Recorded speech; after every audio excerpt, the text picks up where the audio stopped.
로마서 5장 1절에서 2절입니다. 우리 다 같이 합독하시죠. 시작. 그러므로 우리가 믿음으로 의롭게 되었으니 우리 주 예수 그리스도를 통하여 하나님과 화평을 갖느니라. 또 그분으로 인하여 우리가 서 있는 이 은혜 안에 믿음으로 나아가며 하나님의 영광의 소망 안에서 즐거워하느니라. 아멘. 예.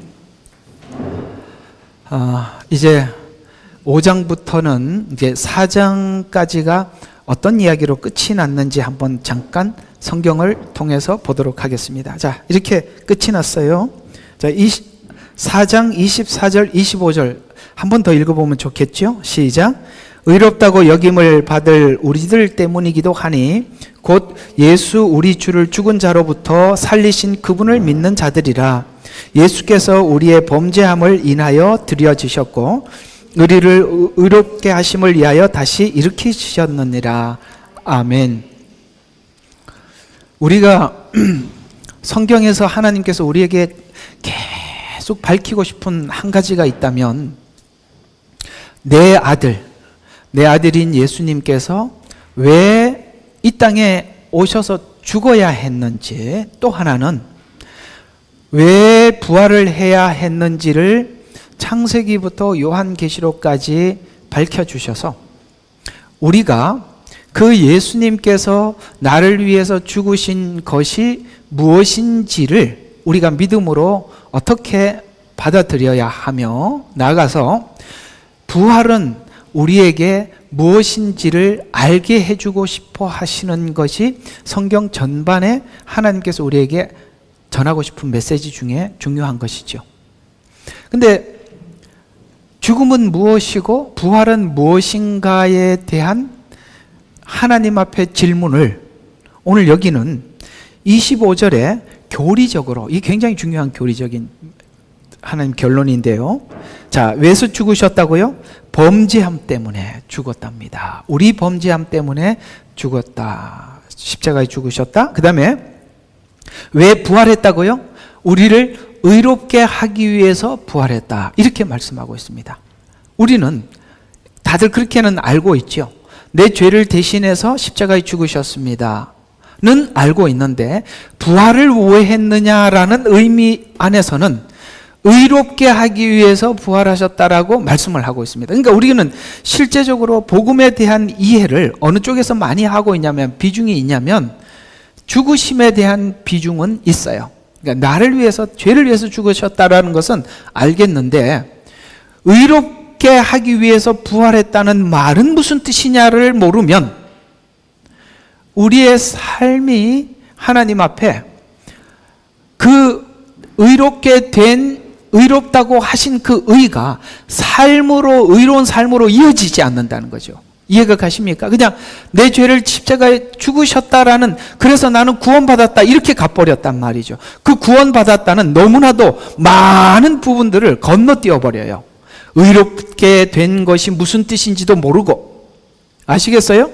왜 예수님께서는 부활하시고 하나님 우편 보좌에 앉아 계시는지도 모르고, 왜 다시 이 땅에 오셔야 되는지 모르는 상태에서 내 죄를 십자가에서 용서하셨고 나는 이제 천국 간다. 그 중간에 너무나도 중요한, 하나님 우리에게 알려주고 싶은 모든 것을 패스해버리는 바람에 우리의 믿음은 뭔가 그렇다라는 말은 들었는데 확인이 안 돼서 뭐가 있냐면 마음속에 궁금증이 있고 두려움이 있어요.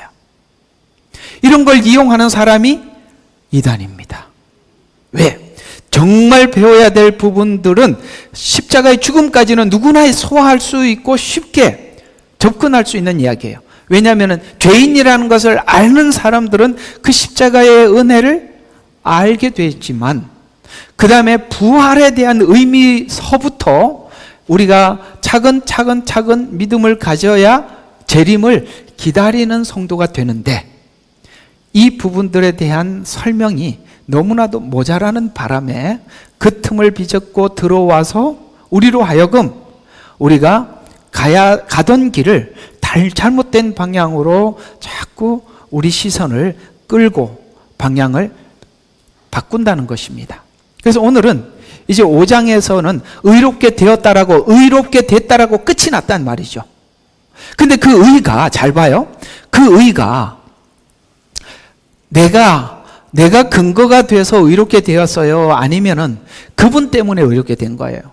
그렇죠. 오늘 이 4장은 분명히 여기다가 움직일 수 없는 못을 정확히 박습니다. 뭐라고 이야기하냐면, 너희가 의롭게 된 것은 우리들의 공로가 아니라 그분의 공로라고 분명히 못을 박고 이 차원에서부터 5장부터 이해해 들어가야지, 그것이 또 의를 내가 가지고 오는 순간부터 모든 5장부터 8장까지 다 틀어져 버리는 거예요.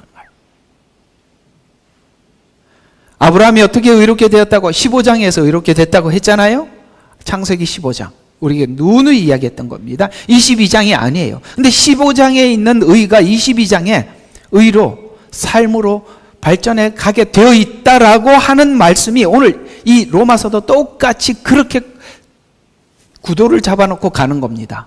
자, 그러면은 그 구도를 창세기 아브라함 이야기와 로마서 이야기를 어떻게 구도를 제가 설정을 해드리겠습니다. 여기 있는 4장 이야기는 창세기 15장까지 온 겁니다. 그걸 설명한 겁니다. 몇 장까지? 15장. 15장에 하나님께서 아브라함이 하나님을 믿으니 의로 여기셨다. 이게 15장이에요. 그렇죠? 창세기 15장입니다. 그러면 우리는 이 의가 여기서 끝나는 게 아니라 4장이니까 5, 6, 7, 8장으로 가야 되잖아요. 5, 6, 7, 8장으로 가잖아요. 8장의 끝이 뭘로 끝이 납니까? 확신을 뭘로 가지게 되냐면, 그리스도를 하나님이 사랑하는 사랑에서 끊을 수 없다라는, 어디로 가냐면 하나님이 사랑하는 사랑에서 끊을 수 없다라고 해서 그 근거를 하나님의 사랑이라고 설정을 합니다. 여기에 뭐가 빠져버렸냐면 우리의 문제, 우리의 흐트림, 우리의 연약함은 빠져있는 상태에서 우리가 지금부터 뭘 붙잡고 가느냐면 하나님이 우리를 사랑하는 사랑을 붙잡고 그 다음에 의로운 삶을 추구하는 것입니다. 이것이 복음을 들은 사람들에게 자연스럽게 나타날 수밖에 없는 반응이라고 말을 하는 것입니다. 뭐라고요? 자연스러운 반응. 여기에 가장 감동을 해야 되는 이야기예요. 이게 제일 중요한 이야기다. 자연스러운 반응.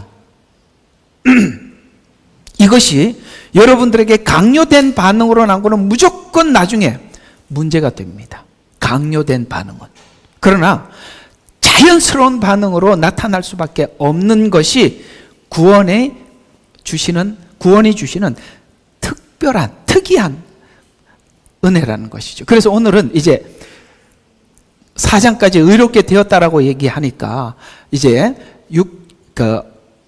1장에서부터 8장까지 말하는, 이게 뭐가 잘못됐네요. 1장부터 8장이 아니라 5장부터 8장이에요.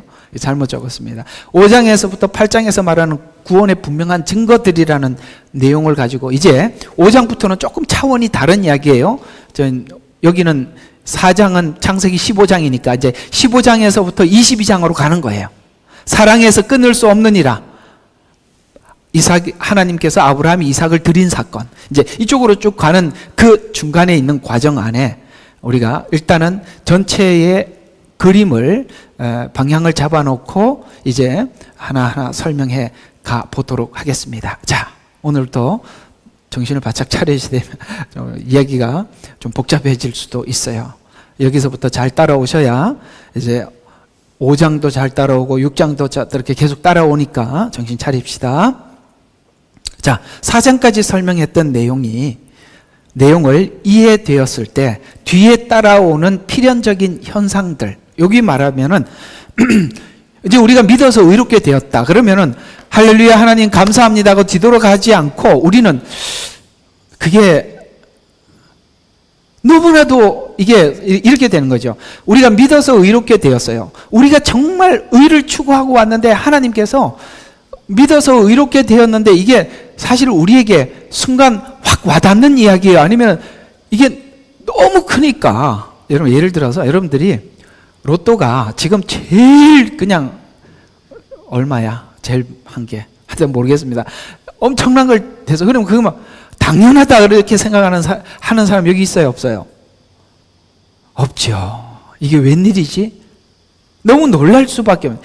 사실 우리가 예수님을 만나서 우리 죄를 용서함을 받고 미래에 하나님께서 우리에게 한 약속들 전체가 우리에게 왔을 때 영생을 얻었잖아요. 생명을 얻었잖아요. 잃었던 생명을 찾았고 영생을 얻었으며 더 나아가서 우리가 하나님과 영원히 약속을 우리가 받아냈잖아요. 그러니까 그걸 듣고 아무렇지도 않게 고맙습니다 하고 집에 갈 사람이 여기 누가 있냐 이 말이죠. 아니 맞아요 안 맞아요? 이건 너무나도 놀라운 일이라. 그래서 5장부터 역으로 우리에게 질문을 하는 거예요. 그 질문들을 우리가 할 질문들을 로마서는 미리 꺼내놓고 답을 주는 거예요. 누구나 이 질문을 하니까. 하나님께서 아브라함에게 자녀를 너를 통해서 열방의 아비가 되겠다고 했어요. 그래서 15장에서 믿었어요. 그러니 그 다음부터 아브라함은 열방의 아비만 되면 되니까 사라는 자녀를 생산할 수 없으니까 어떻게 하면 되죠? 아 그래 그렇게 자녀를 생산할 수 있는 하갈은 아직 젊으니까 아이를 낳을 수 있으니까 그렇게 해서 우리가 하나님의 약속을 이루어가면 되겠다라고 생각하는 게 인간의 당연한 사고이듯이 로마서가 그런 질문을 우리에게 던지는 거예요. 의롭게 되었으니 이제는 아브라함이 했던 방식과 같이 하갈을 취해서 의를 만들어가면 되지 않겠나 라는 생각도 들고, 또 하나는 어떤 생각이 들어요? 의롭게 되었으니 나는 할 거 없다고 손 털 수도 있고. 이해가 가요? 율법에 대해서 잘못 이해할 수도 있고 믿음에 대해서, 은혜에 대해서도 잘못 이해할 수 있는 질문들을 성경은 꺼내놓고 다시 답을 주는 거예요. 왜? 우리 사고로는 당연히 이 질문이 나와야 정상이. 만약에 아무런 질문을 하지 않는다면 어떤 형태일까요? 구원에 대해서 아무런 감각도, 아무런 감동도, 생각도 없는 겁니다. 그러면 아무 질문이 안 나오겠지만 이것이 조금이라도 우리가 진지하게 이 은혜를 딱 내 마음에 와닿았을 때 이 질문이 나와야 정상이에요. 안 나오면 아무 생각 없이 교회 다니는 겁니다. 그걸 하는 거예요. 그래서 필연적으로 나타나는 질문에 대해서 말씀하고 있는데요. 은혜의 믿음으로 의롭게 되어서 구원을 얻은 자들이 우리 이제 하나님께서 약속하신 그 영광의 자리에까지 인도받는 과정에 있는 자가 이제 이렇게 본문은 이야기합니다. 소망을 바라고, 자 2절 후반절에 보면 하나님의 영광의 소망 안에서 즐거워하느니라 이렇게 나와 있어요. 그러니까 지금 구원은 지금 얻은 것이지만 그 구원은 소망이라는 미래형으로 되어 있단 말이에요. 미래형으로. 그러니까 우리가 지금 받은 구원이 미래형인데 소망이래. 자, 희망과 소망의 차이가 있습니다. 왜 성경은 희망이라는 단어를 쓰지 않냐면 희망은 됐으면 좋겠다라는 나의 바람이에요. 그러나 소망이란 하나님이 약속한 것을 붙잡는 믿음이에요. 그러니까 근거가 있다는 거예요. 소망이란. 희망은 바라는 거예요. 그냥 내가 바라는 거예요. 되든 안 되든지. 로또 사가지고 됐으면 좋겠다. 희망. 근데 소망은 약속을 가지고 붙잡고 가는 것이죠. 그러니까 여러분과 저의 믿음, 예수를 믿었다. 예수님께 구원을 받았고 그 약속에 대해서 확신을 한다면 우리 모두 다 어떤 믿음을 가지고 있느냐면 하나님의 약속이 이루어질 것에 대한, 미래에 대한 소망의 약속이 확고하게 내 마음속에 있대. 근데 그 소망이 뭘로 있다고요? 여기 본문에 즐거워하느니라 이렇게 나와 있어요. 여러분 어때요? 주님 다시 오실 날을 생각하면 즐겁습니까? 소망이 있나요? 그게 글쎄요 이러면은 정말 곤란하고 누구든지 당연히 있는 거예요. 근데 소망이 있는데 문제는 3절 4절이거든요. 요거 이제 또 이거 끝나면 3절 4절 갈 텐데 소망을 어디에서 소망이 있냐면 환난 중에도 즐거워하는 이렇게 나온단 말이죠. 소망은 좋은데 진짜 하나님께서 흔드는 환난 중에서도 소망이 있는 사람은 약속을 확실하게 붙잡은 사람일 것이고, 하나님께서 하신 미래에 대한 약속에 대한 확실한 확인이 없고 믿음이 없는 사람들은 불편하겠죠. 바로 요 지점. 그래서 로마서 5장 1절과 4절은 너무 중요해요. 제가 많이 인용한 이야기고, 그래서 많이 인용한다는 것은 그만큼 중요하다는 것이고, 중요하기 때문에 1절부터 4절까지 4편을 준비를 해놨어요. 오늘은 1편이에요. 그러니까 이 내용이 그렇게 중요하다는 것입니다. 그래서 소망 안에 즐거워하는 이유는 결국 우리가 하나님이 약속한 영광의 자리에 이를 것을 믿는 믿음이 우리 속에 있기 때문에 즐거워하는데, 그 즐거움이 어디서도 나타나더라? 환난 중에서도 즐거움으로 표현되더라. 환난 중에서도 즐거움으로 표현되어 왔어요, 여러분에게도?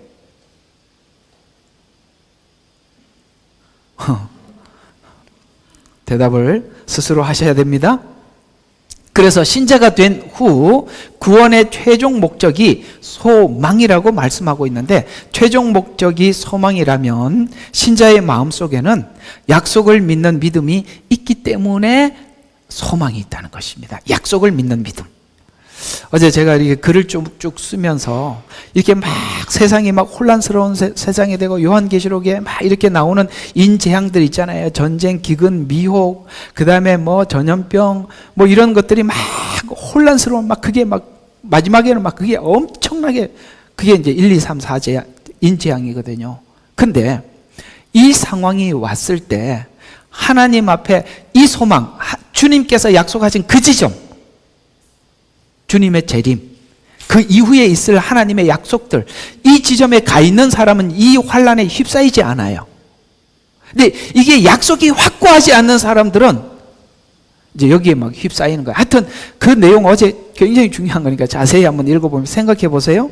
자, 그래서 의롭게 됨을 얻었고 미래의 약속에 따라 영광을 바라고 즐거워한다고 말씀하고 있는데, 이 확신은 우리에게 근거가 없지만 분명한 것은 우리에게는 근거가 없어요. 왜냐하면 우리는 그걸 지킬 만한 아무 그게 없어요. 여러분 아브라함 보셨죠? 그렇게 약속을 해도 뭘 하죠? 하갈을 취해서 또 뭡니까? 이스마엘을 낳고 그러잖아요. 그렇죠? 이런 걸 보면 우리에게는 근거가 없다라고 아브라함을 한 모델을 삼아서 우리에게 제시함으로써 우리나 아브라함이나 차이가 없다는 거죠. 그래서 우리는 그렇게 할 근거가 없지만, 우리가 믿는 믿음은 뭐냐면 하나님의 성실하심과 그분의 의지를 믿는 것입니다. 그래서 구약 내내 보면 하나님께서 이스라엘 백성들의 그러한 모습들을 보면, 여러분 말라기는 참 슬픈 이야기 같지만 실제 우리가 이 말라기를 받아들여야만이 복음을 받는 거예요. 말라기 끝이 어떻게 끝이 나죠? 이렇게 끝이 나잖아요. 하나님께서 사랑을 먼저 고백하세요. 나 너 사랑했어. 이렇게 고백을 합니다. 그러니까 이스라엘 백성들의 대답은 뭐였죠? 언제 어떻게 사랑했는지요? 라고 묻는 거예요. 그게 딱 어디 있는 모습하고 똑같으냐면, 부부가 이혼 도장을 찍기 위해서 가정법원 앞에서 둘이 마지막 대화를 하는 겁니다. 서로가 이렇게 나는 너를 사랑했어 라고 했더니 그쪽은 상대방이 뭐라고 대답하느냐? 어떻게 사랑했냐고. 나는 당신에게 사랑을 확인할 수 없다. 그래서 우리 둘이 헤어지잖아요. 이게 말라기가 헤어지는 거예요. 400년 동안 하나님이 침묵기를 보내고 하나님이 우리에게 이렇게 대답하십니다. 하나님이 세상을 이처럼 사랑하사 독생자를 주셨으니, 하나님이 자기 걸 다 꺼내놓지요. 이해가 가요? 이 말라기를 모르면 하나님이 세상을 이처럼 사랑하사라는 이 요한복음 3장 16절의 감동이 전혀 없는 거예요. 왜 이것이 감동이냐? 말라기를 아니까 그게 감동이죠. 그러니까 우리가 죄인이라는 걸 알아야 은혜의 크기를 알듯이 말이죠. 결국에는 우리가 보면 우리가 400년이라는 그러니까 하나님께서 이게 무슨 시간이라 그러냐면은 침묵기라고 표현하기도 해요. 하나님이 아무 말을 하지 않아요. 어떤 선지자도 보내지를 않아요. 그러면 우리가, 이건 여러분들이 많이 해본 거니까 이해가 쉬울 거예요. 이게 부부가 싸우면 말을 하기 싫어요. 맞나? 말을 안 해요. 400년 동안 하나님이 침묵하셔요. 침묵을 하면 할수록 어떤 생각이 듭니까? 궁금해지죠. 근데 하나님이 모든 걸 무시하고 어떻게 사랑했습니까? 라고 했던 질문을 하나님께서 그냥, 상대방은 답할 마음이 하나도 없어요. 이스라엘은 답할 마음이 하나도 없는데 하나님이 홀로 그냥 대답해 주시는 게 아들을 보내준 사건이죠. 하나님이 세상을 이처럼 사랑하사 독생자를 주셨으니. 이렇게 대답을 하는 순간 뭡니까? 그들이 하나님 앞에 돌아오게 되는 것이죠. 여기서 우리가 배우는 것이 뭐냐면, 하나님이 우리를 얼마나 성실하게 사랑하셨는지, 하나님께서 우리에게 약속한 의지가 조금도 바뀌지 않았고 하나님이 계속 유지해 왔다라는 것을 믿는 믿음이 우리 믿음의 전부다 이 말이에요. 그걸 거기서 우리 걸 썩는 순간 색깔이 변하는 겁니다. 아시겠어요? 하나님께서 우리에게 보여준 성실, 하나님께서 우리에게 보여준 의지는 완전한 백색이에요. 만약에 우리 의지가 들어가면 그거는 분명히 까만색이 되어서 어디 가도 점이 되는 것입니다. 보이는 거란 말이에요. 하나님은 모든 우리의 믿음의 근거를 우리가 가지지 말고 하나님의 성실함, 하나님의 변함없는 의지에 가지라는 것이 로마서가 설명하고 싶은 이야기고, 아브라함에게 이삭을 준 사건이 그 얘기다 이 말이에요. 둘이 연결이 되지요? 로마서하고 창세기, 아브라함 이야기가 연결이 안 되면 로마서가 혼자서 날아가 버리는 거예요. 둘이 같이 묶여서 설명이 돼야 된다 이 말이에요. 그래서 우리는, 저와 여러분이 분명히 믿는 것은 이거밖에 없어요. 하나님의 성실하심, 하나님의 변함이 없는 의지, 이걸 우리가 가지고 있는 한 뭘 가지고? 소망, 최종 목적한 자리에까지 갈 것이라는 것에 대해서 조금도 의심이 없다 이 말이에요. 이게 믿음의 전부다 이 말이에요. 그래서 구원이 하나님의 성실함에 있다고 말씀하고 있습니다. 그래서 5장부터 8장까지 의롭게 되었다는, 즉 구원받은 자가 화평을 갖게 하기 위해서 자연스럽게 이해해야 할 내용들에 관해서 기록하고 있는데, 이제 화평하게 됐잖아요. 화평하게 된 사람이라면, 화평하게 되든, 우리가 결혼을 통해서 본 구원에 대해서 한번 쭉 설명을 했죠. 예수님이 이 땅에 오셔서 우리에게 뭘 하고, 약혼식을 하고 갔던 것이, 약혼식이 뭡니까? 그게 바로 성찬식이라고 그랬죠. 했잖아요, 다. 성찬식이 실제적으로 성찬식만 하고 간 것이 아니라 우리에게 신부를 값을 주고 사기 위해서 십자가에서 우리에게 피 흘려 우리들을 사기 위해서 모든 값을 지불했다. 이거 저번에 한번 했죠. 그러니까 이런 것들이 자꾸 이렇게 제가 이렇게 이제는 좀 설명을 하면 막 이런 것들이 막 아울러져서 여러분들이 더하기가 막 되셔야 돼요. 자, 그래서 화평을 갖게 하기 위해서 자연스럽게 이해할 내용들에 관해서 기록하고 있어요. 그러니까 화평하게 하기 위해서 우리 방해되는 게, 은혜에 대한 오해, 율법에 대한 오해가 하나님과의 화평에서 장애물이 될 수도 있고, 그것이 큰 우리에게 방향성을 제시하고 힘이 될 수도 있다는 거예요. 이해가 가요? 정말 좋은 하나님의 은혜와 율법이 방해가 될 수도 있고 장애가 될 수도 있다는 거예요. 성능이 좋은 기계는 성능이 좋은 만큼 발휘할 수가 있는데, 성능이 좋기 때문에 역으로 그 성능 좋음이 나에게 해가 될 수도 있다 이 말이에요. 은혜와 율법에 대한 오해를 잘못하면 안 되기 때문에 그걸 설정 방향을 잡아주는 것이 앞으로 5장부터 8장까지 쭉 우리에게 집어넣은 것이란 말이에요. 그 중에 오해가 굉장히 될 만한 것이 은혜와 율법에 관한 이야기인데, 이게 로마서에서만 다 풀 수 없을 만큼 너무나도 중요하기 때문에 갈라디아서에서 다시 가지고 가서 설명을 한 겁니다. 그렇게 중요한 거예요.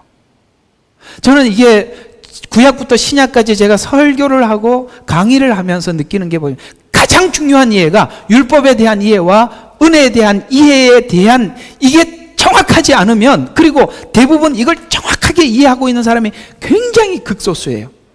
얘기를 해보면 율법에서 뭔가 잘못 가고 갖고 있고 은혜에 대한 이해가 잘못돼서 둘이 계속 싸우는 거예요. 어떻게 싸우느냐? 그렇게 살아서 어떻게 천국 가느냐? 이게 율법주의적 사고 안에서 믿음을 이해하는 사람들. 그러나 그렇게 살아서 천국 가는 게 아니라 그렇게 살 수밖에 없다고 성경은 이야기해요. 다르단 말이에요. 사는 건 사는데 살 수밖에 없어 살더라. 이게 복음이고 이렇게 살아야 천국 간다는 게 이 율법이다 이 말이에요. 삶을 강조는 하는데 뭘 가지고 강조하느냐? 새해부터 정신이 하나도 없겠지만 잘 들어주세요. 그래서 이 확신의 증거가 이제 저와 여러분이 예수님을 믿고 믿음에 대한 확신이 있는데 그 증거가 여기서 하나님이 잡아 설정해서 들어가라는 거예요. 자, 아까 1절부터 4절까지는 얘기지만 지금부터 5장에는 어떤 우리 믿음의 근거를 제시해 주고 있는데 그게 5장 8절입니다. 자, 이걸 제시해 주거든요. 아직 죄인 되었을 때 그분의 사랑으로 우리의 사랑을 확증해 주셨다는 그 확신 때문에 우리가 아까 말했죠. 요한복음 3장 16절을 연결시켜 드렸듯이 우리가 하나님을 믿는 믿음의 근거가 뭐라고요? 아들을 주신 이. 근데 그 아들을 주셨을 때, 야, 이제는 우리가 죄인이네? 우리 스스로 의롭게 될 수 없네? 하나님, 의를 내가 찾기 위해서 막 찾아갖고 내가 얻은 게 아니라 우리는 어떤 상태에서 예수님이 오셨냐면 아직 죄인 되었을 때 오셨다는 거예요. 이게 무슨 뜻이냐? 요한복음에서 이 문제를 이렇게 풀어가고 있습니다. 예수님께서 자기 땅에 오매 사람들이 알아보지 못했다 그랬죠. 그렇죠? 이 말이에요. 이게 무슨 말이냐면 아직 죄인 되었다라는 말은 우리가 죄인인 줄도 몰랐어요. 우리는 진노의 자녀인 줄도 몰랐어요. 이 상태에서 예수님이 오셨어요. 근데 우리가 예수 믿고 구원을 받고 보니까 내가 뭘 해서 구원을 받는 게 아니라 예수님께서 나를 위해서 다 하셨다는 얘기를 듣고 구원을 받았잖아요. 그러니까 죄인이라는 것도 모르는 우리들에게 죄인이라는 걸 열어주시고 그 죄를 예수님을 통해서 우리 죄를 대속하셨다라는 것을 우리가 그 확신하는 확신 안에서 이게 우리의 믿음의 모든 것의 근거예요. 그러니까 하나님이 사랑하시는데 내가 그분을 알기도 전에 나를 먼저 사랑하셨다. 이게 우리가 하나님의 은혜를 알아가는 첫 번째 관점이거든요. 그래서 5장 5절에 보면 또 이렇게 이야기합니다. 성령에 의해 하나님의 사랑을 우리에게 확신시켜 주셨기 때문이다. 그러니까 믿음의 근거가 사랑인데 사랑은 내가 하나님 앞에 사랑하자고 해서 사랑한 게 아니라 사랑하는 분이 찾아오셨다는 거예요. 이 이야기는 어디서 나오느냐? 그러니까 제가 성경의 성격을 좀 설명해 드릴게요. 이 이야기를 자세히 풀어놓은 게 아가서예요. 그러니까 이 성경이 왜 이 서신이 있는지를 알고 보시라 이 말이에요. 누가 누구를 찾아왔죠? 솔로몬이 슐라미를 찾아온 거지 슐라미가 솔로몬을 찾아간 게 아니라는 것이죠. 아가서 강해는 아니니까 지나갑시다. 그래서 이게 하나님께서 우리를 사랑하신 사랑과 그분의 성품, 그 성품이란 사랑이 많으시고 은혜가 많으시고 노하기를 더디하시는 어떤 그런 성품들이 바로 하나님을 믿는 믿음의 기초가 되고 근거다. 그래서 하나님의 사랑이 우리에게 이미 부어졌다라는 것을 믿고 난 뒤에 알아요. 이미 오셨다. 이미 부어졌다. 그게 로마서 5장 10절에는 이렇게 표현하고 있어요. 자, 한번 보십시다. 과거 원수 되었을 때 그의 아들의 죽음으로 인하여 원수가 되었는데 이미 십자가에서 해결해 놓고 이런 말이에요. 그 다음에 현재는 어떻게 됐어요? 이제는 지금 우리가 화목하게 됐잖아요. 하나님이 화해의 손을 내밀었어요. 아들을 통해서 용서해 주시고 가까이 가서. 그러면 우리는 거기에 뭐를 해야 돼요? 반응해야 된다는, 이게 우리가 해야 될 일이라는 거예요. 반응하지 않는다는 것은 뭡니까? 하나님이 우리를 사랑하는 사랑에 대해서 전혀 인식이 없다는 거예요. 그래서 현재는 하나님과 화목하게 되었어요. 미래는 어떻게 됩니까? 더욱더 화해하게 된 우리는 그의 생명으로 인하여 구원을 받게 되는데, 구원을 뭘로 받는다? 그의 생명. 이런 말이 굉장히 중요해요. 그 예수님이시죠. 이게 우리의 믿음의 근거예요. 자, 다시 한번 설명. 원수 되었을 때 죽음으로 인해서 지금은 화목하게 되었고, 그 다음에 훗날은 뭐 어떻게 될 거다고요? 그의 이름으로, 그의 생명으로 구원받으리라 라는 요 틀 안에서 우리 믿음이 과거, 현재, 미래로 확고하게 서 있는 겁니다. 아시겠어요? 과거를 근거로 현재를 하나님 앞에 화해하기 위해서, 성화되기 위해서 살아가게 되고, 그 뭡니까? 주님과 함께 영원히 살 것입니다. 그래서 요한계시록은 뭘로 끝이 난다고요? 함께. 주님과 함께. 이 말로 끝이 나는 거예요. 우리는 지금 함께를 위해서 가고 있고 함께 될 날이 올 거라는 믿음을 가지고 쭉 가는 것이다. 이렇게 얘기가 되는 것입니다. 그러면 이 말은 이런 뜻이 되는데요. 속죄를 깨끗하게 하신 후, 우리를 속죄를 하셔서 우리를 깨끗하게 하고 난 이후에 하나님이 우리를 버리시겠느냐? 그렇지 않다는 것이죠. 로마서 5장 11절에 보면 속죄를 얻게 하신 예수 그리스도를 통하여 하나님 안에서 또한 즐거워하느니라. 속죄. 그래서 우리가 이 구원에 대한 분명한 확신은 이 속죄에 대한 이해를 해야 되는 거예요. 제사론 했잖아요. 이게 다 해드렸습니다. 속죄가 뭔지, 속건이 뭔지. 그래서 이 말씀을 계속 연결시켜주는, 그러니까 이렇게 돼서 로마서 구조가, 자, 이렇게 됐어요. 그러니까 양쪽을 하나님께서 로마서가 5장부터 8장이 이렇게 되어 있어요. 이쪽 시작점을 잡아요. 화목하게 됐다. 이쪽 시작점을 잡아요. 그 다음에 로마서 8장에 그 다음에 끝부분을, 그러니까 화목하게 되었다. 이유는 하나님의 사랑이다. 그리고 이 두 개를 이렇게 딱 잡아놓고 그 안에 있는 내용들을 가두는 거예요. 이스라엘이 그런 어법을 쓴다고 그랬죠. 이스라엘은 항상 무슨 설명을 할 때 가장 먼저 결론을 설명을 해놓고 모든 전체를 딱 볼 수 있는 제목만 봐도 알 수 있도록 딱 해놓고 제일 마지막에 이 내용이 다시 끝에 다시 등장을 해요. 이걸 보고 무슨 구조? 카이즘 구조라 했잖아요. 카이즘 구조라고. 요한계시록이 그렇게 카이즘 구조로 되어 있고 모든 성경이 그렇게 되어 있어요. 창세기하고 요한계시록을 딱 비교해 보면 카이즘 구조예요. 모든 성경이 각 권이 그렇게 되어 있다 이 말이에요. 근데 오늘 여기 로마서 5장부터 8장까지도 이 부분을 그렇게 딱 설정을 해놓고 간단 말이에요. 화해했다. 하나님의 사랑은. 그래서 우리가 그 사이에 우리가 어떻게 되겠느냐면 이렇게 나오는 겁니다. 하나님께서 우리를 위하신다면, 이제 우리를 얼마나 위하는지 우리가 알게 되었어요. 그래서 위하신다면 누가 우리를 대적하리요? 이제는 우리가 대적에 대한 두려움이 떠나갔죠? 누가 우리를 대적하리요?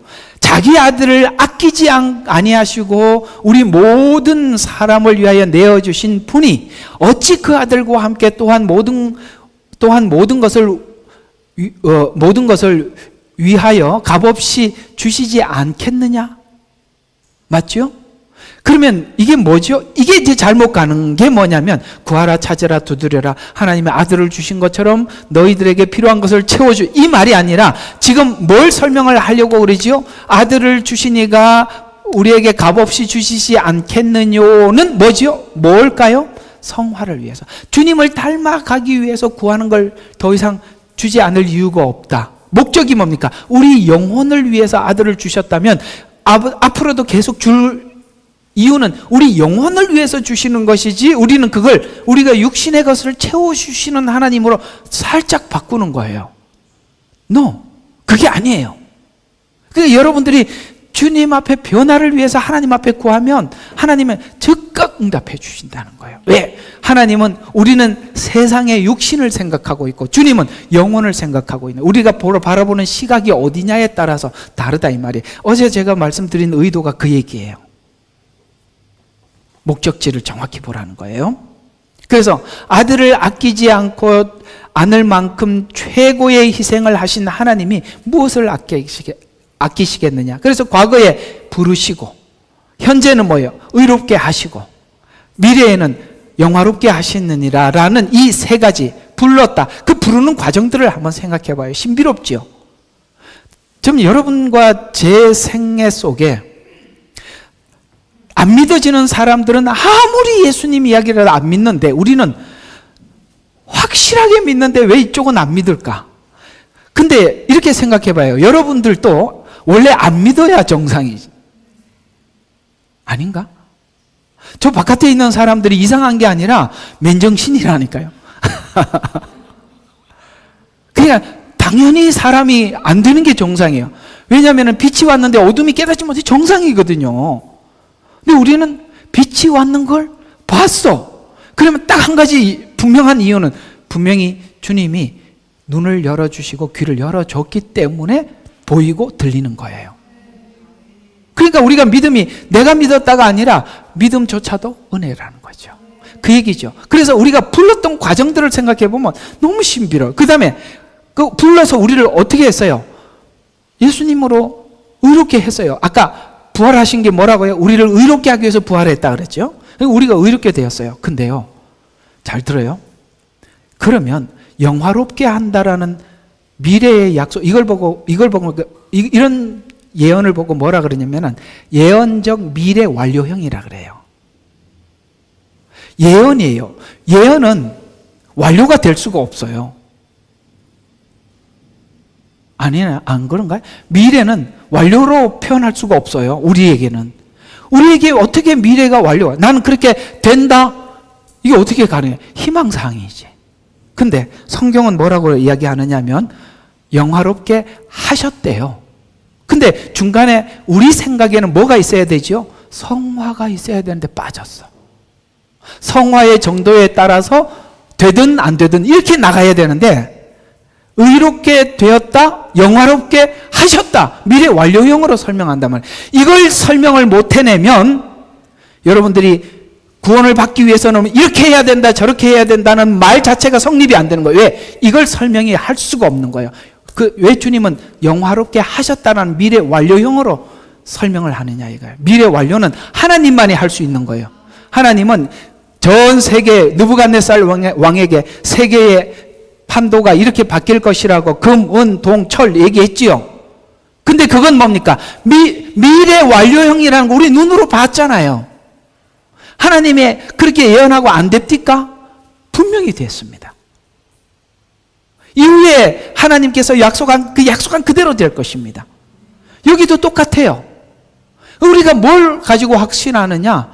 부르셨던 그 은혜를 생각해 보면 앞으로도 하나님이 그렇게 하실 것을 믿기 때문에 오늘 우리가 하나님 앞에 간절히 기도하고 구하는 것은 화목이 깊어지기를 원하는 거예요. 주님과 더 사귐이 있기를 원하는 거예요. 주님을 닮기를. 왜? 그것이 하나님의 원함이요 소원이니까. 이게 자연스럽게 담아지는 것이 구원이다. 이렇게 말씀하고 있는 것입니다.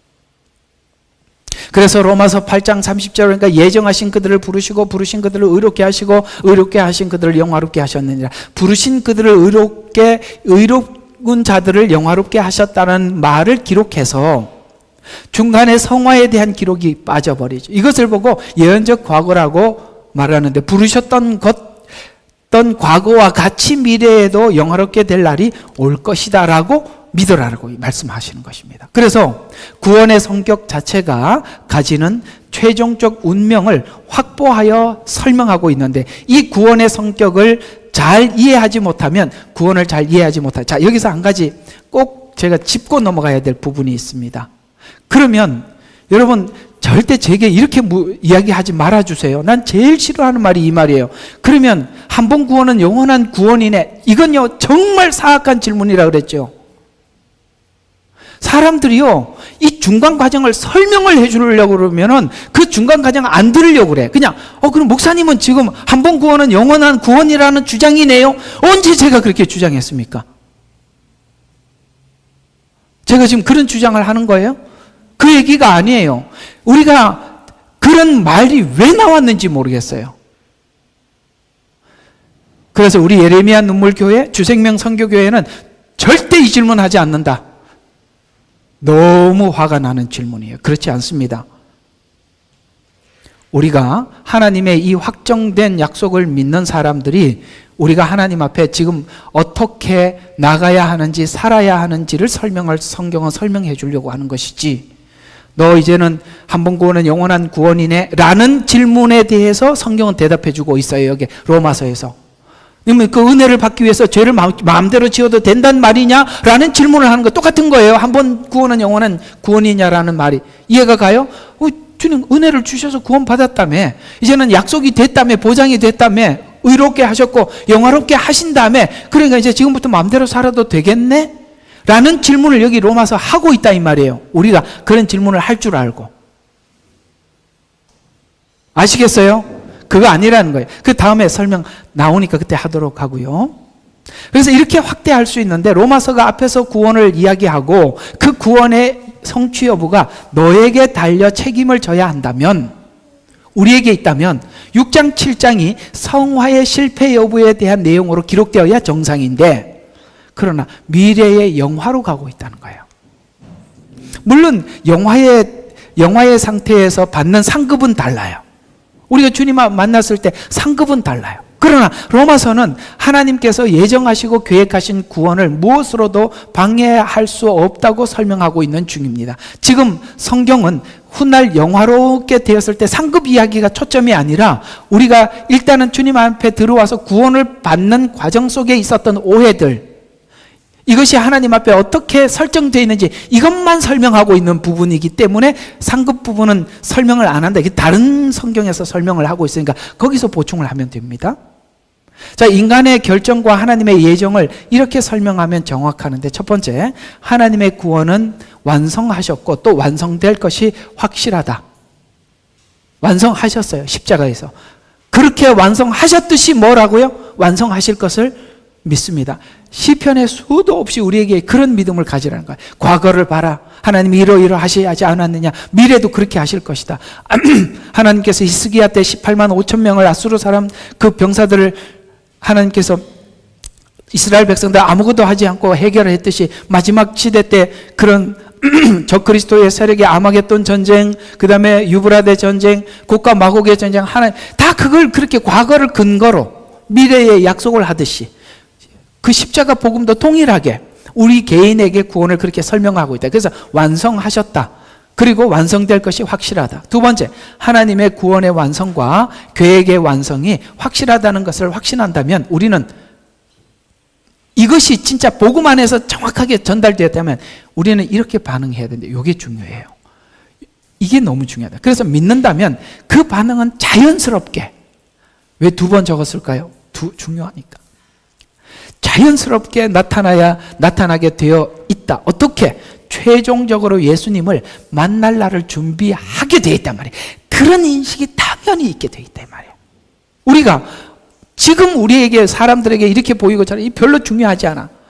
하나님이 보시되, 하나님은 뭘로 가지고 심판하냐면, 우리는 사람들이 행동한 말, 그 다음에 움직이는 결정, 행동을 보고 판단을 하지만 하나님은 심장과 폐부를 살피시는 하나님이세요. 그때 백보자 심판 앞에서 우리의 마음의 동기를 살피시는 하나님이라 이 말이에요. 우리는 그날이 중요한 거지. 지금 사람들이 오해하는 거는 뭐 그 오해 풀어질 수도 있고 안 풀어질 수도 있고 별로 중요하지 않아요. 우리가 이해가 가요? 사람은 착시 현상도 있는 거예요.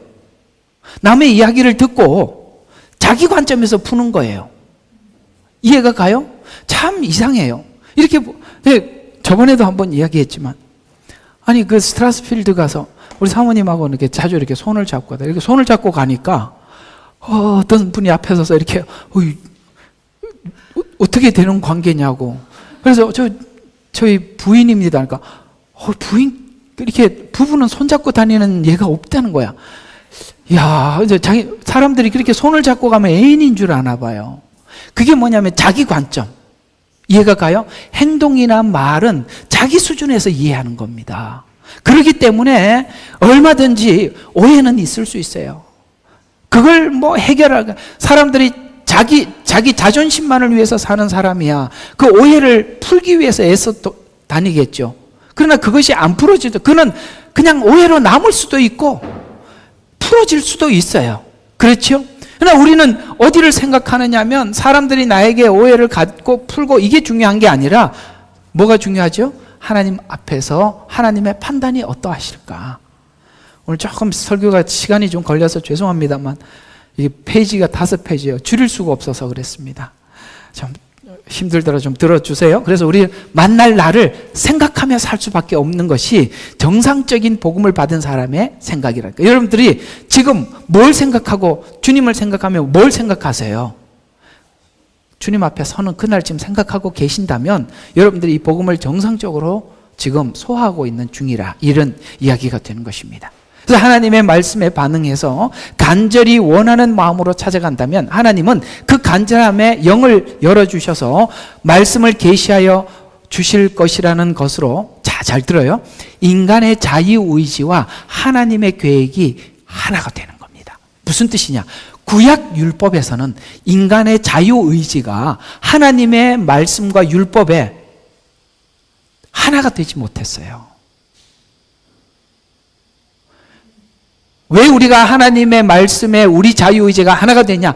그 사랑 앞에 우리가 모두 굴복해버린 겁니다. 그러니까 우리가 율법적인 신앙을 가지게 되면 언젠가는 말라기 시대를 맞이하게 돼요. 하나님과 이별합니다. 그러나 주님을 사랑하고 그 사랑을 알고 주님을 따라가는 자들은 절대로 돌아서지 않게 돼요. 이것이 주님께서 우리 모두에게 주신 복음이 가지고 있는 능력이라는 거예요. 원래 로마서는 처음부터 하나님의 뭐라고요? 말씀은 믿음으로 믿음에 이르게 하는 하나님의 능력이 됨이라. 능력이라고 말하고 있어요. 이게 무슨 말이냐? 여러분들의 삶 속에서 하나님의 말씀이 과연 능력으로 나오느냐 안 나오느냐는 여러분들의 하나님과의 친밀함의 깊이에 따라서 다를 수밖에 없는 거예요. 그래서 우리 자유의지가 하나님의 계획에 하나가 되는 것, 하나님이 그 일을 위해서 아들을 보내주셨고 십자가에 죽으셨다.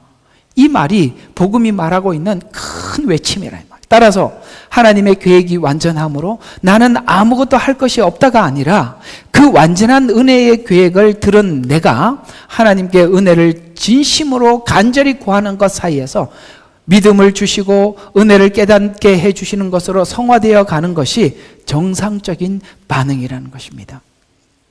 이렇게 이해하는 이유가 5장, 6장, 7장은 구원이 우리의 하나님의 은혜라고 강조하고 있고 은혜가 성화를 위해서 살라고 강조하고 있기 때문입니다. 이것이 자연스러운 복음의 반응입니다. 신자는 예수님을 통해 구원을 얻은 자들입니다. 하나님이 마음이 변함이 없는 한 구원은 방해받지 않습니다. 또 하나님을 방해하는 세력이 없다면 구원 얻은 자들입니다. 이해가 갑니까? 하나님의 의지가 변하지 않는 한 뭡니까? 분명히 하나님은 그때까지 갈 것이고 또 외부에서 하나님을 방해하지 않는 한 여기 우리 안심하죠. 왜요? 사단이 아무리 방해를 해도 사단은 하나님의 영역 안에 있으니까. 그래서 성경은 하나님께서 뭔가를 맹세를 할 때, 여러분 맹세를 하려면 내가 우리 아버지의 이름을 두고 맹세한다 이렇게 하든지, 나보다 위에 있는 사람들에게 맹세하는 거 아니겠어요?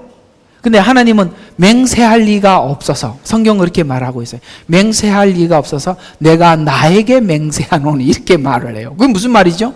하나님보다 더 권위자가 없다는 것입니다. 그러니 사단이 하나님께서 우리를 향한 가지고 계신 구원을 방해할 수 없고 방해하지도 못하지요. 그래서 하나님의 의지가 변하지 않는 한, 그다음에 누군가가 하나님의 일을 방해하지 않는 한 하나님이 약속한 그 자리에 갈 것이다 라는 하나님의 전능하심을 우리는 믿는 것입니다. 그래서 신자는 하나님 말씀은 반드시 성취되며 천하 만물의 주인이라고 믿는 믿음을 가집니다. 그래서 아브라함에게 이렇게 그 불완전할 때, 왜 하나님 볼 때 불완전하게 행동했느냐? 하나님의 전능함을 믿지 못하니까 그러는 거예요. 그래서 하나님이 나타나셔서 나는 전능한 하나님이라 너는 내 앞에서 온전하라 이렇게 말씀하신 것입니다.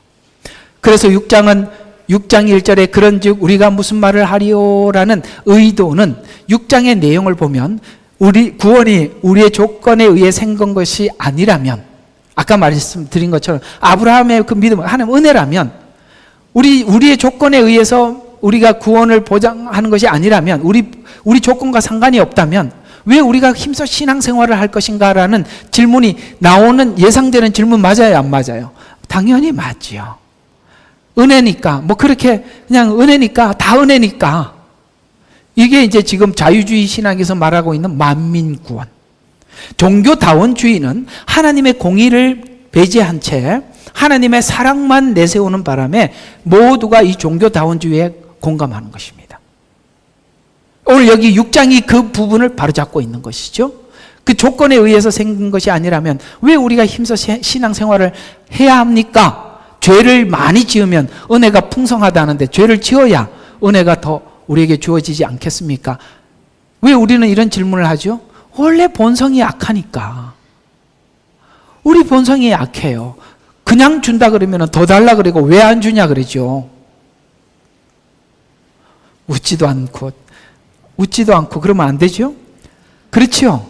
우리 인간이 그래요. 그래서 자연스럽게 자유의지가, 성경이 말하고 있는 성화는 뭐냐면 자연스럽게 자유의지가 성화를 추구하는 대로 우리가 반응하게 돼 있다.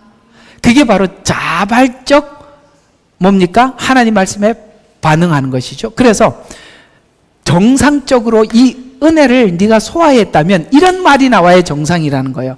6장 2절에 그래 죄를 지으면 은혜를 받는데 죄를 지어야 됩니까? 라는 이런, 우리가 이 죄된 질문을 하면 구원을 제대로 이해한 사람이라면 이런 말이 나와요. 그럴 수 없다는 말이 나와야 정상이라, 이 말이. 그래서 그럴 수 없느니라. 왜요? 우리는 이걸 이해하고 있거든요.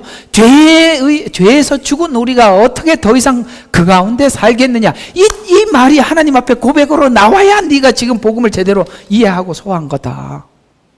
그래서 그 이상 그 가운데 살 수 있겠느냐. 예수 그리스도 안에서 침례를 받았던 우리 저번에 가서 우리 여러분들에게 제가 침례를 주고 왔잖아요. 침례가 뭐라 그랬어요? 우리 받은 분들 다 기억할 겁니다. 옛사람이 죽고 주님 안에서 새롭게 거듭나는 것이 그게 침례라고 했잖아요. 그래서 우리는 예수 안에서 죽은 자들입니다. 그래서 우리가 예수 안에서 다시 살아났잖아요. 그리고 우리가 그걸 이해를 하고 있는데, 그럼 옛날에 죽은 행실을 그대로 산단 말이야? 아니잖아. 내가 예수 안에서 죽었고 다시 살아났기 때문에 어떻게 살아야 되는데, 뒤에 보면은 우리가 그의 죽으심 안으로 침례를 받은 것을 알지 못하느냐? 복음이 그거 아니냐라고 하면서 생명의 새로움 가운데 행하게 하려 함이라. 그래서 우리를 구원하셨다면 우리는 새로운 삶을 추구하는 거예요. 이게 바로 그리스도가 갔던 자기를 부인하고 자기 십자가를 지고 쫓아가는 삶이죠. 이렇게 이해를 해야 정상인데 사람들이 구원만 받으려고 그래. 영생만. 그러면 성경이 잘못 보게 된다, 이 말이에요. 지금까지 이 복음이 너무나도 이렇게 설명이 되었기 때문에 그리스도인들의 삶이 변화를 일으키지 못하는 거예요. 왜 구원을 주셨다고 성경은 말하느냐?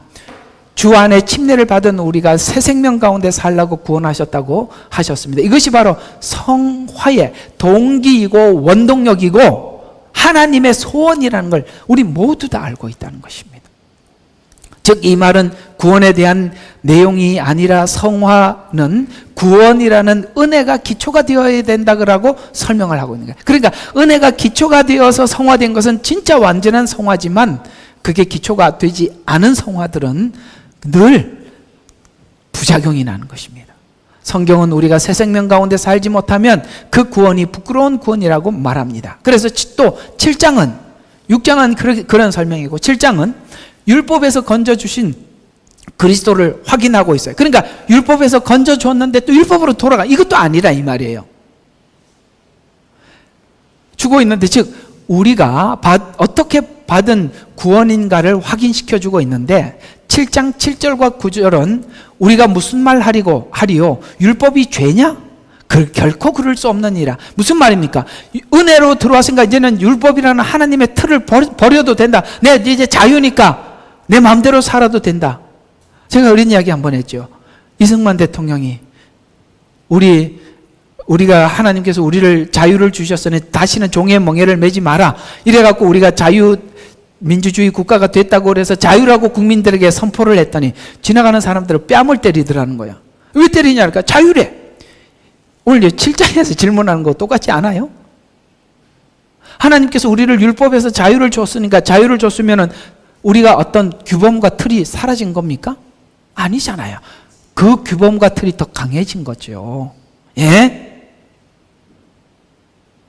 그래서 우리가 무슨 말 나리고 율법이 죄냐 그럴 수 없느니라 율법에 의하지 않고는 죄를 알지 못하였으리라 라고 했으니까 율법이 죄를 지적하는 것으로 끝났습니까? 아니죠. 이렇게 살지 말라도 율법에 있잖아요. 그래서 율법이 탐내지 말라고 하지 않았더라면 내가 정욕을 알지 못했으리라. 그러나 죄가 계명을 통해서 계명이라는 관을 통해서 기회를 잡아서 내 안에서 온갖 색욕을 일으킨다는 것을 느끼는 거예요. 우리는 누가? 그리스도인만. 세상 사람들은 이걸 못 느끼는 거예요. 왜요? 죄에 대한 감각이 없으니까. 우리는 그걸 느끼죠. 그럼 세상 사람들은 느끼지 못할 수 있어요. 그러나 우리는 느끼면서도 여기서 자유함을 주셨다라고 이게 뭐예요? 기쁜 소식 선교회 같은 구원파. 그런데 이 구원파가 가지고 있는 이 거짓된 이 복음이 사실 일반 교회 안에서도 자리 잡고 있다는 걸 아십니까? 우리는 공부해야 될 게 너무 많아요. 사실 아까 말씀드린 것처럼 이런 틈을 타고 들어온 거예요, 이단들은. 우리 인간의 죄성에게 자유를 주고 하나님이 주신 그 복음의 틀을 깨트려서 우리로 하여금 내 마음대로 아니요. 우리는 하나님의 은혜가 탐심부터 제거하는 노력을 하나님 앞에 하는. 여러분, 우리가 은혜를 알고 나면 하나님이 요것 잘못했어요, 저것 잘못했어요. 우리 애들 때는 그렇게 고백합니다. 애들 보고 너 뭐 잘못했어요? 뭐 잘못했어요? 텔레비 보지 말라 그러는데 봤어요. 그 죄 목록만 이야기하죠. 근데 부모가 하고 싶은 얘기가 뭐예요? 네 마음을 바꾸라는 거예요. 너를 위해서 살아라. 아시겠어요? 근본을 좀 바꿔줘요. 근데 애가 딱 지적을 나중에 보니까 뭔가를 어떤 죄의 목록을 잘못했다고 하지 않고 내가 진짜 내 속에서부터 나는 이게 참 나쁜 놈이구나 이런 생각을 하면 안심이 되지 않아요? 대답을 안 하시겠다. 율법이 뭐라고요? 색욕, 정욕, 그걸 지적을 해서 생산 공장이 있구나, 이 공장을 없애야 되는구나 이렇게 배우는 것이 정상 아니냐 이 말이지요. 선을 행할 마음과 의를 행할 마음이 있지만 성경은 뭘 우리에게 가르치고 싶으냐면은 예수님을 통하지 않고는 그걸 넘어갈 수 없다는 걸 가르쳐 주는 겁니다. 그래서 우리는 의지로 아무리 결단을 해도 2박 3일, 요즘은 2박 3일도 아니에요. 그게 오래되면 1박 2일도 잘 안 가요. 나중에는요 금방 고백하고 돌아서서 까먹습니다. 의지는 불가능한 거예요. 하나님의 은혜가 내 속에 쌓일 때, 넘칠 때 그것을 이길 힘을 얻게 되다, 면역력을 갖게 되더라. 그래서 이렇게 이야기하는 것입니다. 21절부터 22절까지는 그리하여 한 법을 깨달았대요. 이거 내가 내 의지로 되는 게 아니라 뭔가를 하나 법을 깨달았노니 그것은 내가 선을 행하고자 할 때 악이 나와 함께 있다는 것이다. 그렇구나. 내가 지금 하나님 말씀을 알고 선을 따라가려고 하는데 내 마음속에 있는 이 탐심 이런 것들이 함께 있다는 것을 그러나 내가 속사람을 따라 하나님의 법을 즐거워하나 내 마음으로는 그걸 따라가고 싶어요. 그러나 이 말은 본래 의미가 선을 행하고자 하는 마음이 있는데 죄의 본성이 죄를 극복해서 선을 가려는 마음을 자꾸 죄의 법 아래로 사로잡아 오는 것을 보는 이 지점에 우리 다 있어요. 우리 모두 다 이 지점에 와 있어요. 근데 이 지점에서 잘 들어요. 이제 여기서 이제 답이 어느 쪽으로 가느냐가 너무 중요한 거예요.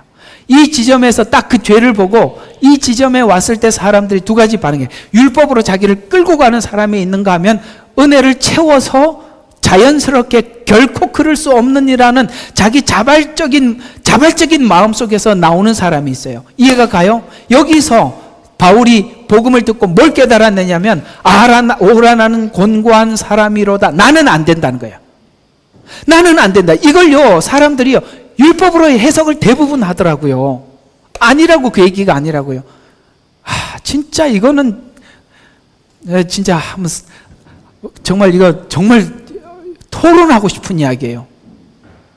사람들이 꼭 거기 가서 실컷 은혜를 설명했다가 딱 율법을 붙잡고 나오는데 그러면 나중에요 반드시 반복됩니다. 반복된다니까요. 그래서 율법을 통해서 이것을 보고 있지만 나는 어찌할 능력이 없어서 뭐예요? 의지로도 포기한 거라 이 말이에요.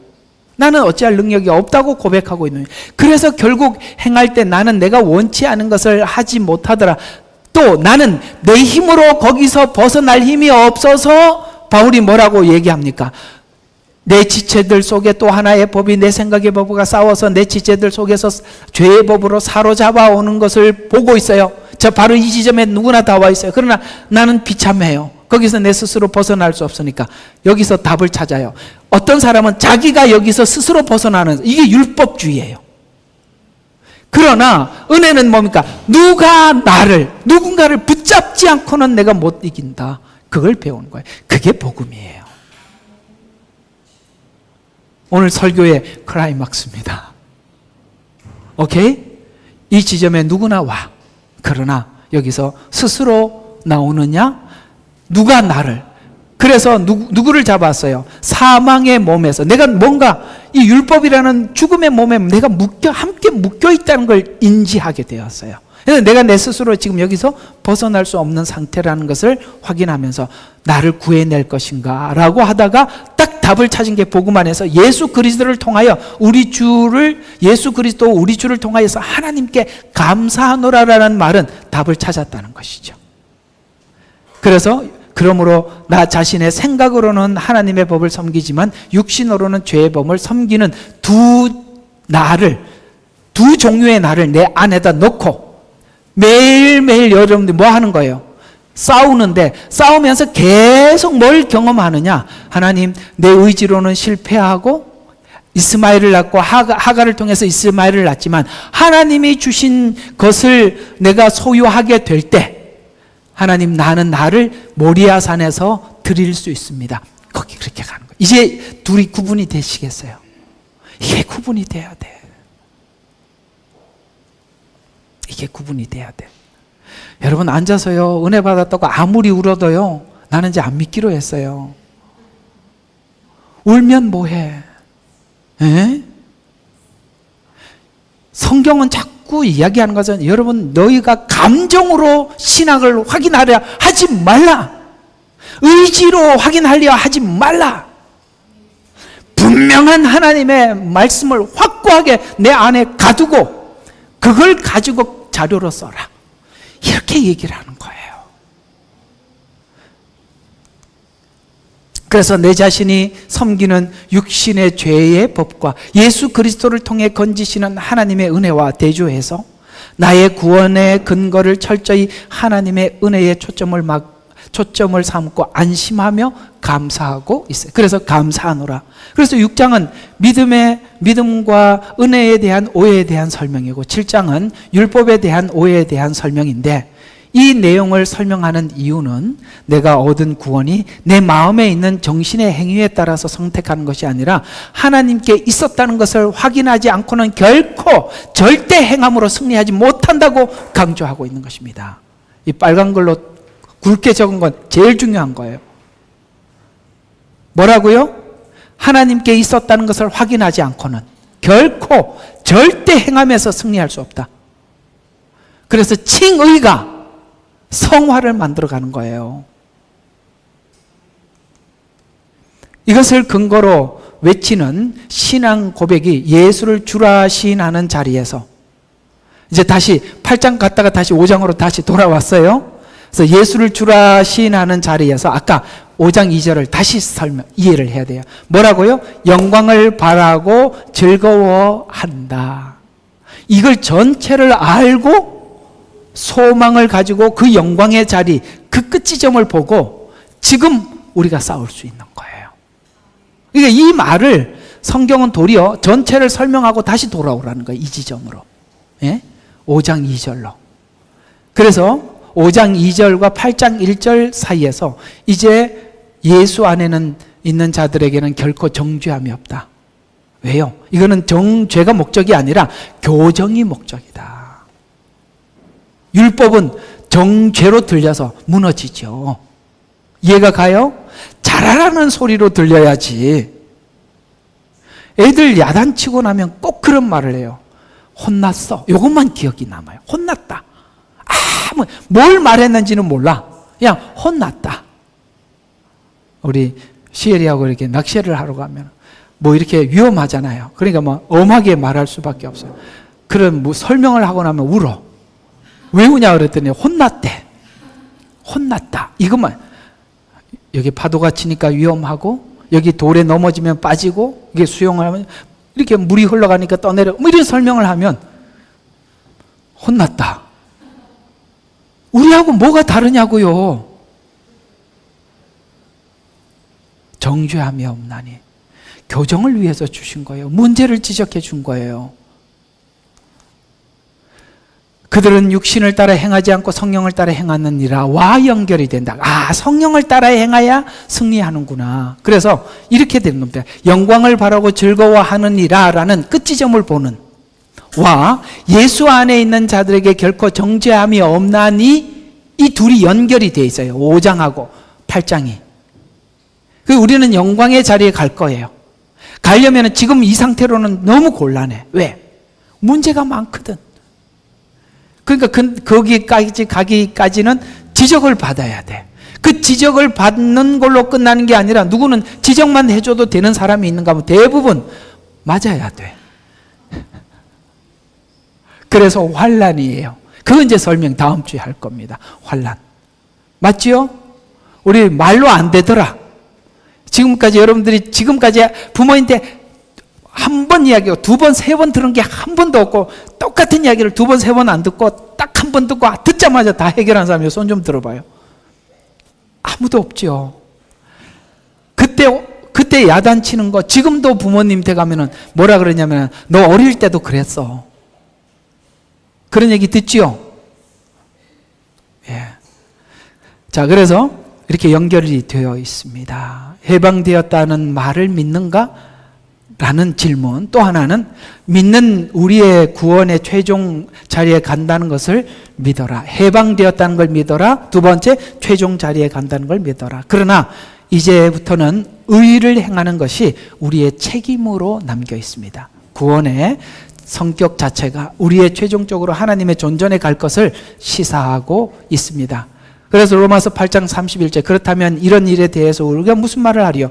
하나님이 우리를 위하신다면 누가 우리를 대적하리요? 아들을 내어주시니가 우리 모든 사람들과 위하여 내어주신 어찌 그 아들과 함께 모든 것을 우리에게 값없이 주지 않겠느냐가 우리의 지금 현재 믿음이 되어서 하나님이 함께 한다는 자의 자유로움과 자신감, 의롭다 하시는 분은 하나님이시라. 그래서 다른 사람들에게 의를 얻기 위해서 구걸하러 다니지 않는다는 것이죠. 왜냐? 하나님이 의롭다고 했다. 그 다음에 누가 정죄하랴? 내가 우리 예수 안에 있으니까 정죄하지 마라. 나 예수 안에서 예수님이 내 대신 정죄 다 받았다. 아시겠어요? 누가 정죄하리요? 뭐라고요? 죽었다가 살아나신 분은 그리스도로. 왜 이런 이야기를 합니까? 내가 예수 안에 있기 때문에 정죄를 받아도 누가 받는 거예요? 예수님이 받는 거예요. 우리 이미 받으셨다는 거예요. 근데 예수님이 우리에게 하시는 말씀들은 정죄가 아니라 새로움을 위해서 지적해 주시는 거예요. 그래서 그분 또한 하나님 오른편에 계셔서 우리를 위해서 지금 뭐 하고 계세요? 중보하고 계신다. 이 내용을 읽어보면 나의 결심, 확신은 등장하지 않고 확보된 것이 하나님이 우리 편이라면 누가 대적할 것인가로 확인시키고 있어요. 이 확신은 바로 예수를 주신 것으로 확신을 삼으라고 우리에게 말씀하고 있죠. 아들을 주신 것, 그것이 확신인데 하나님께서 아들을 주셨는데 무엇을 아끼겠느냐? 이제 그럼 우리가 뭘 구해야 되는지. 성화, 변화를 위해서. 그래서 이걸 성화를 위해서 하나님은 아들을 주신 만큼 모든 걸 동원하신다. 그래서 하나님이 주신 무엇이든지 감사한다. 환난도 감사, 뭐도 감사. 지금 환경도 감사. 하나님이 주신 모든 것은 성화에 필요한 것을 제공해 주심. 그래서 우리가 살다 보면 예측할 수 없는 정말 힘든 상황들을 맞아요. 하나님께 막 그렇게 물을 때도 맞아요. 하나님 왜 저한테는 이렇게까지 하십니까? 저 옆에 있는 애는 저렇게 사는데도 가만히 두시는데. 그런 생각이 든다 안 든다? 들더라고요. 누구는 저렇게 쉽게 가는데 나는 왜 이렇게 맨날 어려워? 그죠? 잘했는 것 같은데 또 한 번 더 가자고 그래요. 더 가재. 옛날에 한 번 했는데 또 하재. 얼마나 힘들어요. 결론입니다. 이것을 근거로 우리 입에서 이런 신앙 고백이 나오는 것이 정상인데, 의롭게 하신 이가 하나님인데 누가 우리를 그리스도의 사랑에서 떼어놓을 수 있어요? 딱 우리가 하나 딱 붙잡은 게 뭐예요? 사랑. 그래서 고린도전서 13장에 믿음과 소망과 사랑은 항상 함께 할지언데, 그 중에 제일은 왜 사랑이죠? 사랑을 기초로 해서 믿음이 생기는 거고, 사랑을 기초로 해서 미래의 소망을 갖는 거예요. 그러니까 믿음과 소망은 미래의 희망, 미래의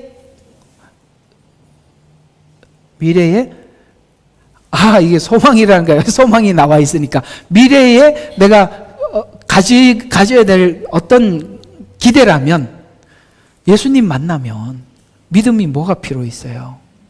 소망이 뭐 필요했어요? 만났는데. 그러면 딱 신혼 생활해하고 부부가 딱 살면 결혼식까지는 뭐죠? 소망이죠. 결혼식 전까지는 소망이죠. 그 다음에 믿음이죠. 그 상대를 믿고 있잖아요. 근데 이제 딱 만나서 살 때부터는 뭐만 남죠? 사랑으로 사는 거죠. 결혼도 한 번도 안 한 사람처럼 그렇게 하지 말고 사랑이죠. 우리가 주님을 만나면 사랑만 가지고 영원히 사는 거예요. 그 중에 제일은 사랑이라. 그래서 사랑이 믿음의 근거가 되고 소망의 근거가 된다. 그래서 로마서는 사랑이라는 말로, 여기는 소망이라는 말로 출발을 하지만 8장에서는 그 소망이 사랑으로 소망이다, 이렇게 설명을 해주고 있는 것이죠. 그래서 우리에게는 오늘 여기 다음 주부터 해야 될 환난은 인내를, 이렇게 나오는데 8장에 너 환난을 당할 거야. 그러면서 8장에 환난과 곤경과 박해, 기근, 헐벗음, 칼, 위협, 사망, 이런 것, 이게 뭡니까? 바울이 당했던 거예요. 왜 이렇게 많이 당하게 할까요? 여러분 여기서 몇 개만, 3개만 골라가세요. 자, 뭐 가져가실래요? 근데 이걸 많이 겪는 사람들이 있어요. 그 사람은 누굴까요? 하나님이 많이 열어주고 싶은 거예요. 하나님께서 바울이 왜 그렇게 깊이 있게 이걸 극복하고 넘어가서 우리에게 권면을 하는 거예요. 여러분들의 생애에 고난이 많고 남들 모를 고민이 많다면 하나님께서 여러분에게 할 말이 많은 겁니다. 구원을 하나님의 의지라는 쪽에서, 오늘 이야기의 결론이 있고요. 구원을 하나님의 의지라는 쪽에서 생각하라는 거예요. 자기 쪽에서 생각하지 말고. 믿음에 대한 오해는 인간의 감동, 결심, 이걸 자꾸 내가 어떤 분이 그런 이야기를 합니다. 나는 요즘 믿음이 너무 식어졌어. 그래서 어떻게 해결할 건데? 기도를 한 며칠 좀 해야 될 게 있어. 그래서 기도하면 또 올라오나 봐. 또 어떤 분은 또 이런 분이 있어요. 요즘 믿음이 너무 떨어져서. 그래서 뭐 할 건데? 선교지에 가서 한 일주일 동안 헤매다 와야 되겠어. 그러면 또 시간이 지나면, 여러분 이게 뭐예요? 확인을 뭘로 하는 거죠? 자기 감정으로 하는 거예요. 그게 위험하다는 말이에요. 무섭죠? 근데 우리는 그 방법이 굉장히 인간적이에요. 그래서 우리 한국교회가 했던 공식이 그거예요. 사람들이 신앙이 처질 쯤 하면 부흥회 한번, 그러니까 봄, 가을로. 그래서 하고 나면 또 보통 하면 한 2달 정도 살아있어요. 그러면은 석 달 때 되면 이거 뭐 완전 봄 되자. 여러분 한국에서 목회할 때요, 봄에 정말 힘들어요. 전부 다 졸아요. 이상하게 4월달, 5월달이 그렇게 힘들어요. 여기가 지금 몇 월달인가? 4월 비슷하게 갈라 그러나? 좀 있으면 오겠죠, 봄.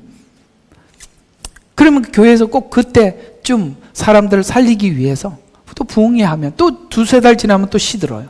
이렇게 유지를 해왔으니 뭐가 되겠어요? 복음을 설명을 했었어야죠. 그들이 평상시에 주님과 씨름하게 해야죠.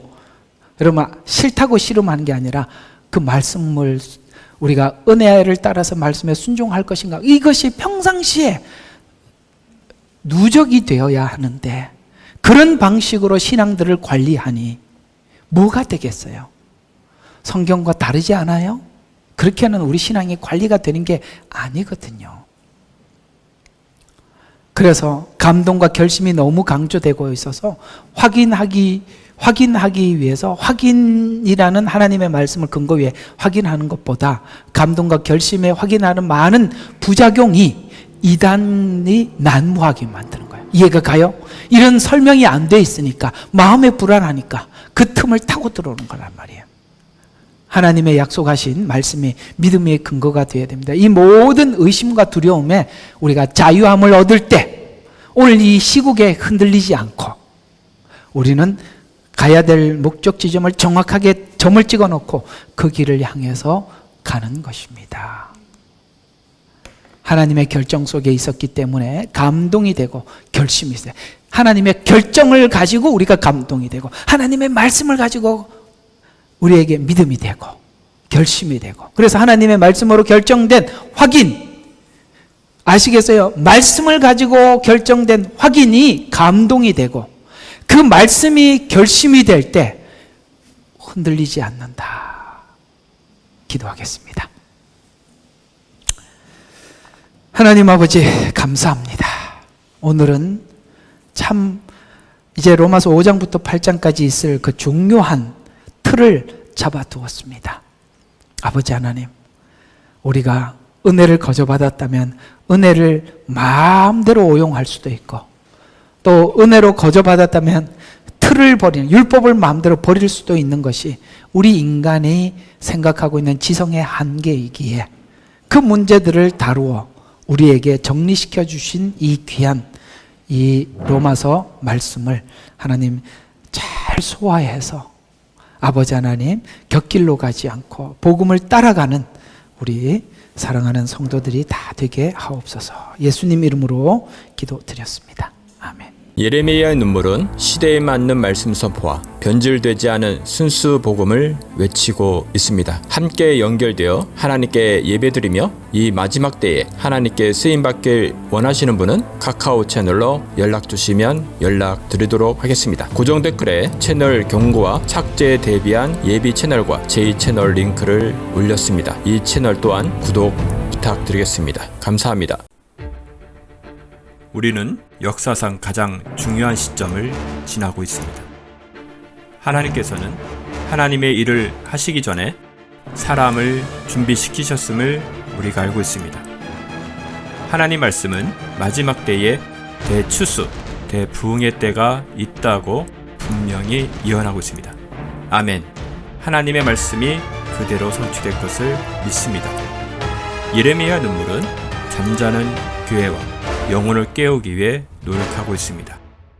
이 가슴 뛰는 일에 함께 하길 원하시는 분은 카카오 채널로 연락 주시기 바랍니다. 당신은 위대한 하나님의 사람입니다.